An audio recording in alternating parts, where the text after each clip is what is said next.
La nature est bienveillante et protectrice. La nature est là, qui vous invite et vous aime. Plonge-toi dans son sein qu'elle t'ouvre toujours, nous dit Lamartine dans Le Vallon. Elle est donc souveraine dans l'éducation de l'enfant pour Rousseau. Pour Montaigne aussi, que vous citez dans les essais, nature est un doux guide, non pas plus doux que prudent et juste. La nature est magique, elle est propice aux rêves et au recueillement. Pour Victor Hugo, dans Beaux endormis, quand Ruth se demande, en contemplant un croissant de lune, quel dieu, quel moissonneur de l'éternel été avait en s'en allant négligemment jeté cette faucille d'or dans le champ des étoiles. La nature est force de vie, courage, régénératrice de l'âme. Avec quelle force, dites-vous, une graine minuscule fait jaillir une fleur entre deux dalles de pierre? Quelle leçon de courage nous donnent les oiseaux dans Le peuple migrateur de Jacques Perrin, quand ils bravent tous les périls pour nous livrer le fascinant secret de la joie de survivre. Quelle détermination dans La marche de l'empereur, cette épopée filmée par Luc Jacquet dans Le désert blanc. La nature est créatrice, inspiratrice. Elle inspire le peintre, Turner, Monet, dont l'œuvre témoigne d'une vénération quasi panthéiste de la nature.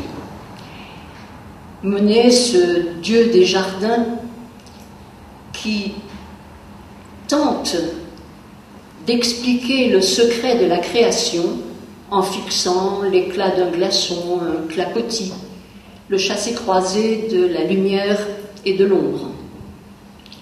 Elle inspire le chanteur, le poète. Brel chante son plat pays quand le vent est au rire, quand le vent est au blé. Ferrat guette l'automne dans un vol d'hirondelles. Baudelaire nous invite au voyage, là où tout n'est qu'ordre et beauté, luxe, calme et volupté. La nature, enfin, est témoin, confidente, de poésie, de fausse candeur. Jacques Dutronc résume l'outrage fait à la nature dans Le petit jardin.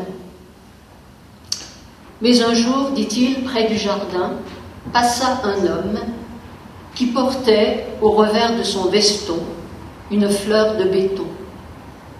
Dans le jardin, une voix chanta « De grâce, monsieur le promoteur, ne coupez pas mes fleurs. » Plus de la moitié des médicaments proviennent des plantes, et parmi les stars de la pharmacopée, les feuilles de lys secrètent des alcaloïdes anticancéreux, l'écorce du saule est à l'origine de l'aspirine, la digitale est un cardiotonique.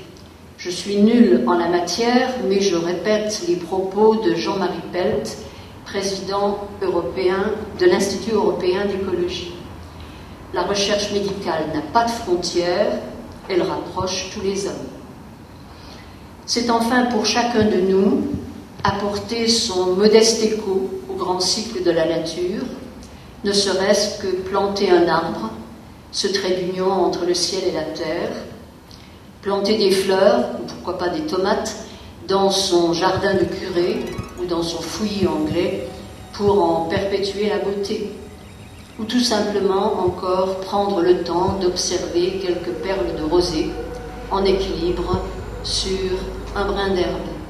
Le culte de la beauté rapproche tous les hommes. Un proverbe africain dit qu'un arbre qui tombe fait plus de bruit que la forêt qui pousse. Alors, n'écoutons pas trop les arbres qui tombent, cultivons notre jardin, espace privilégié de liberté, d'évasion, d'ouverture sur le monde.